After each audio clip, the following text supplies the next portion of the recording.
So hi all, this is Nirvan Pawar and today in this particular video I am going to talk about probability। तो जानेंगे इस video में क्या होता है probability का मतलब और देखेंगे कुछ important results related to probability। So watch the video till end and you will know it all।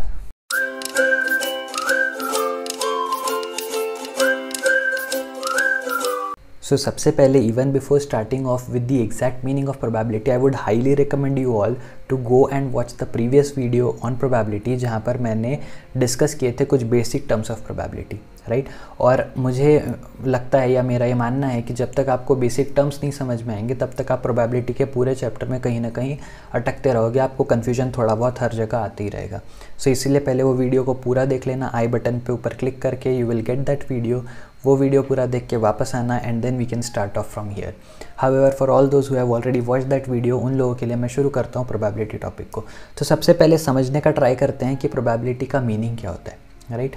तो जैसे अगर कोई भी एक रैंडम एक्सपेरिमेंट हो रहा है, रैंडम एक्सपेरिमेंट का मतलब कोई भी ऐसा इवेंट, कोई भी ऐसा एक्सपेरिमेंट जहाँ पर मुझे सारे पॉसिबल आउटकम्स पता तो है लेकिन गिवन कंडीशन में उनमें से कौन सा आउटकम निकल के सामने आएगा ये मैं नहीं जानता, राइट।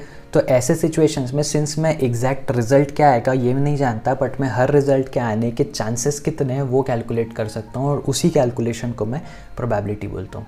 ध्यान से सुनना मैंने क्या बोला। मैंने बोला जब आप किसी भी रैंडम एक्सपेरिमेंट के लिए एग्जैक्ट रिजल्ट फाइंड आउट नहीं कर सकते उस केस में, which is the case every time, उस केस में आप कैलकुलेट करते हो कि उस आउटकम के आने के चांसेस कितने हैं, राइट। आपको एग्जैक्टली तो नहीं पता कि कितने बार वो चीज़ आएगी या आएगी भी या नहीं आएगी, लेकिन आप उसका एक चांस तो कैलकुलेट कर ही सकते हो और उसी कैलकुलेशन को हम प्रोबेबिलिटी बोलते हैं, राइट। तो प्रोबेबिलिटी का मीनिंग क्या है? Probability of any event is always equal to number of times that event can occur divided by number of sample space. ये होता है formula for calculating probability of any event, right है। तो मैंने क्या बोला कि जब भी किसी इवेंट की मैं प्रोबेबिलिटी फाइंड आउट कर रहा हूँ तो मैं सिंपली एक रेशियो ले लूँगा, किस चीज़ का, कितने बार वो इवेंट हो सकता है उसको डिवाइड करूँगा number of all the outcomes से, राइट। तो इसका रेशियो जब मैं लूँगा तो मुझे प्रोबेबिलिटी मिल जाएगी। एक एग्जांपल लेता हूँ सो दैट आप लोगों को ये चीज़ और आसानी से क्लियर हो जाए।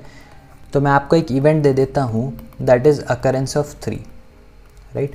तो जब भी आपने डाई फेंका मैं आपको पूछ रहा हूँ कि प्रोबेबिलिटी बताओ कि 3 आने की चांसेस कितने हैं। तो डाई में 1 से 6 के बीच कुछ ना कुछ आने वाला है, आपको पता है। तो आपका सैम्पल स्पेस क्या हो जाएगा? 1 2 3 4 5 एंड 6, राइट।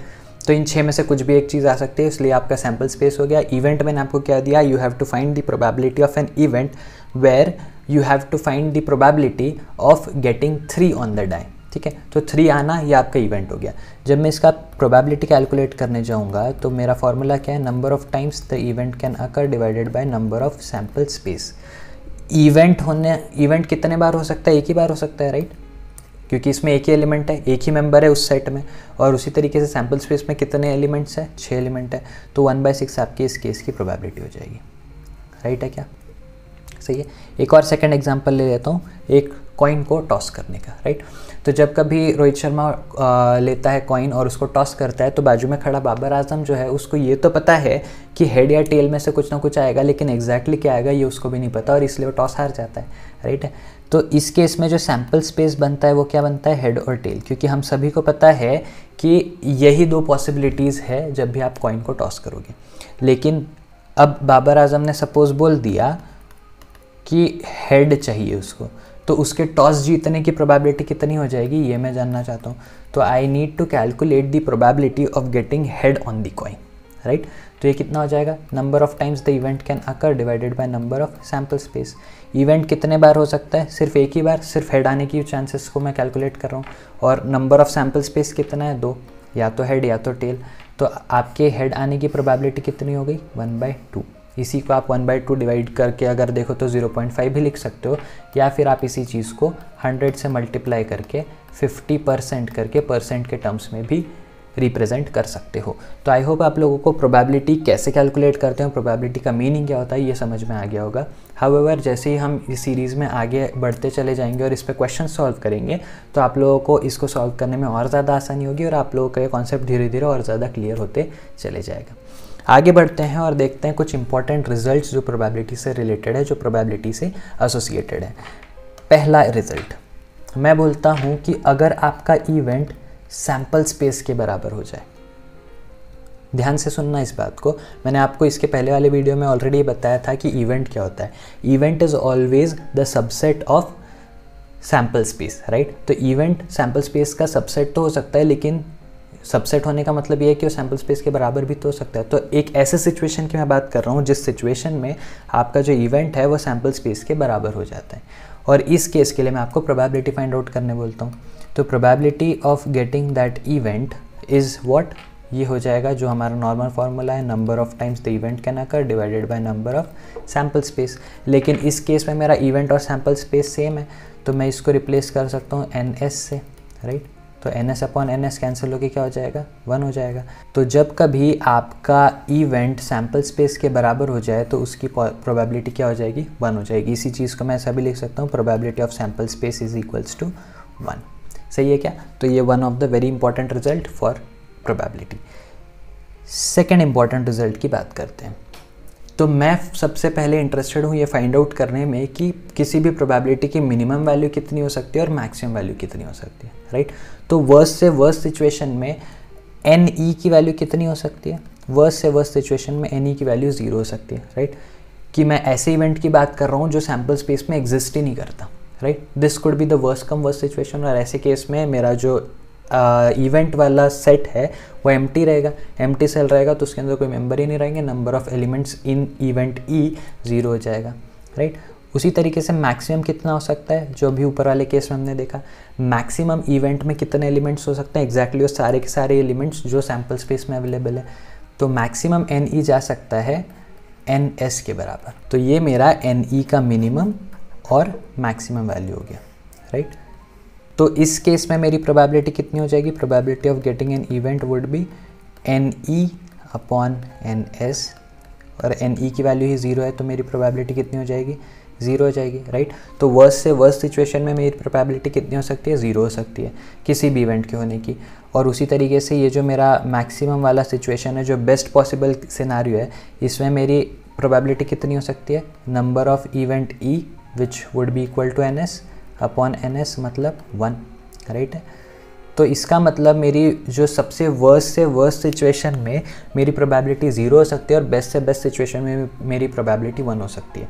और इसीलिए मैं लिख सकता हूँ कि probability of any event always lies between 0 and 1 including 0 and 1, right. So this is again another very very important formula, जहाँ पर मैं बोल रहा हूँ कि किसी भी इवेंट के होने की जो प्रोबेबिलिटी है वो मिनिमम 0 हो सकती है और मैक्सिमम 1 हो सकती है, अदरवाइज वो उन दोनों के बीच में कहीं तो लाई करेगी, right. So these were the 2 very important results for probability. Coming on to the third very important result for it, right.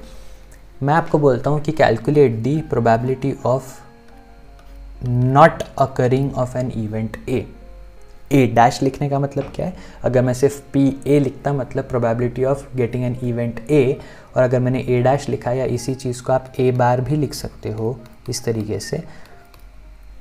तो अगर मैं आपको पूछ रहा हूँ प्रोबेबिलिटी ऑफ A बार, इसका मतलब probability of not occurrence of event A, सही है।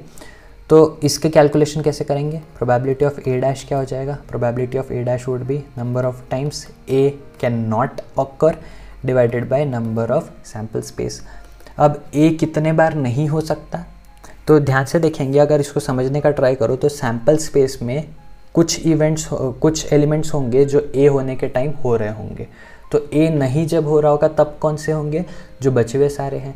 इसका मतलब क्या मैं इसको नंबर ऑफ सैम्पल स्पेस में से नंबर ऑफ इवेंट A का सब्ट्रैक्शन लिख सकता हूँ क्या, राइट है, ऑफकोर्स लिख सकता हूँ, क्योंकि अगर A नहीं हुआ है तो बचा क्या, टोटल में से A होने के चांसेस हटा दोगे तो जो बचे हुए एलिमेंट्स होंगे वही मुझे देंगे number of not occurrence of A, right.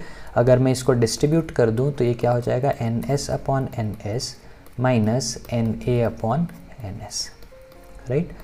और ये कैंसिल होके तो 1 हो जाएगा, तो I can write this as 1 minus NA upon NS, जिसी को मैं लिख सकता हूँ 1 माइनस, अगर आप इस फॉर्मूले को ध्यान से देखो तो this is the formula for probability of occurrence of event A.